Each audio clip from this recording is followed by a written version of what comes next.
काम करो ऐसा कि एक पहचान बन जाए, हर कदम ऐसा चलो कि निशान बन जाए।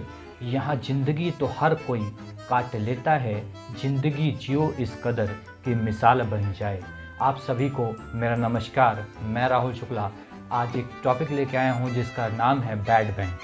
बैड बैंक नाम से बैड बैंक है, पर इसका अगर काम की बात करें तो जस्ट इसका अपोजिट इसका काम है, गुड बैंक इसे हम कह सकते हैं। बैड बैंक इसका नाम रखा गया क्यों? क्योंकि यहाँ पर बैड मतलब जो बुरे खाते हैं, बुरे खाते मतलब कि जिसे एनपीए कहा जाता है, नॉन परफॉर्मिंग एसेट। मतलब वह खाते, वह व्यक्ति जो क्या करता है, बैंक से लोन लेता है लेकिन लोन की अदायगी नहीं कर पाता है, तो उस खाते को या उस एसेट को क्या कहा जाता है, नॉन परफॉर्मिंग एसेट। और उसी को कम करने के लिए बैड बैंक स्टार्ट की गई। यहाँ पर हम लोग बात करें, जैसे कि बात करें तो बैंक से कोई व्यक्ति जब लोन लेता है, ठीक है, जब बैंक से कोई व्यक्ति लोन लेता है तो वह व्यक्ति कुछ गारंटी के तौर पे बैंक को देता है। जब गारंटी के तौर पे बैंक को देता है और जब यह व्यक्ति लोन नहीं जमा कर पाता है, उस स्थिति में उसकी जो संपत्ति होती है जो गारंटी के तौर पर दी जाती है उसे बैंक बेच सकता है, ठीक है। तो इस प्रकार जब कोई व्यक्ति अपने लोन की अदायगी नहीं करता है तो यहाँ पर क्या होता है, जो बैड बैंक होता है, बैड बैंक क्या करता है कि बैंक से यह नॉन परफॉर्मिंग एसेट्स खरीद लेता है। मतलब वह संपत्ति खरीद लेता है। जब वह संपत्ति खरीद लेता है फिर वो बैड बैंक उसको बेचकर जो पैसा प्राप्त करता है वह बैंक को उसका बकाया राशि दे देता है और बचा हुआ लाभ के रूप में अपने पास रखता है।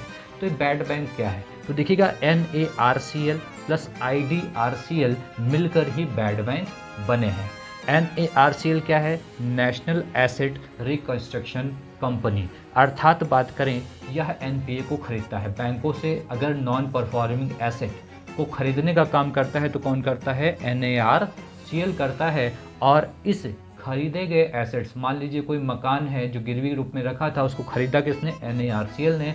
फिर IDRCL इंडियन डेब्ट रेजोल्यूशन कंपनी लिमिटेड क्या करता है, उस मकान को बेचने का काम करता है, मतलब एनपीए को बेचने का काम करता है, ठीक है। और ये दोनों मिलकर क्या बनते हैं, बैड बैंक बनते हैं, ठीक है। यहाँ पर इस तरीके से अगर हम बात करें तो यह इसलिए किया गया क्योंकि बहुत सारे बैंकों की साख खतरे में थी, उनकी क्रेडिबिलिटी लॉस हो रही थी, कस्टमर्स का उस बैंक से विश्वास उठ रहा था क्योंकि बैंकों के पास पैसा नहीं था। और पैसा क्यों नहीं था, क्योंकि उसका अधिकतम पैसा नॉन परफॉर्मिंग एसेट के रूप में घोषित कर दिया गया।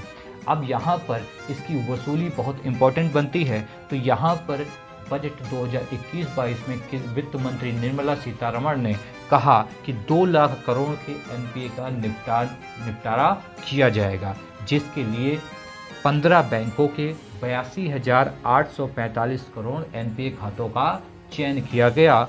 और कहा गया कि केंद्र सरकार इन एनपीए खातों को या एनपीए एसेट्स को परचेज करने के लिए, खरीदने के लिए 30,600 करोड़ रुपए देगी, जिसके माध्यम से यह एनपीए एसेट्स खरीद सकेंगे।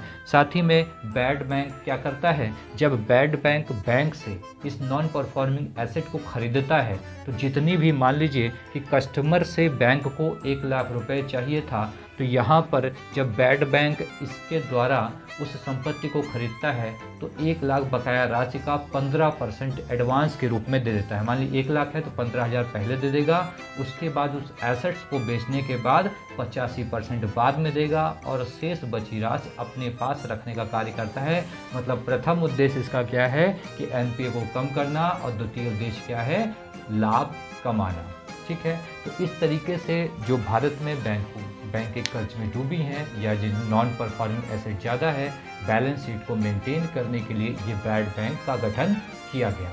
आपको हो सकता है ना समझ में आया हो क्योंकि इकोनॉमिक्स का टॉपिक है, बहुत लोग इंटरेस्ट नहीं लेते हैं, लेकिन बस इतना ज़रूर समझिएगा कि पूछा जाए बैड बैंक किससे रिलेटेड है तो एनपीए को कम करना, मतलब नॉन परफॉर्मिंग एसेट्स को कम करना और प्लस ये 3-4 टॉपिक बहुत इंपॉर्टेंट हैं कि इसके कितने का निपटान किया जाएगा। तो 2 लाख करोड़ का, इसके लिए कितने खातों का चयन किया गया, 82,845, और केंद्र सरकार ने कितना पैसा इसके लिए दिया, 30,600 करोड़ रुपए, और कितना एडवांस के रूप में, 15% एडवांस के रूप में, और बाकी एनपीए एसेट्स को बेचने के बाद 85% भुगतान बाद में किया जाता है। आज के लिए इतना ही।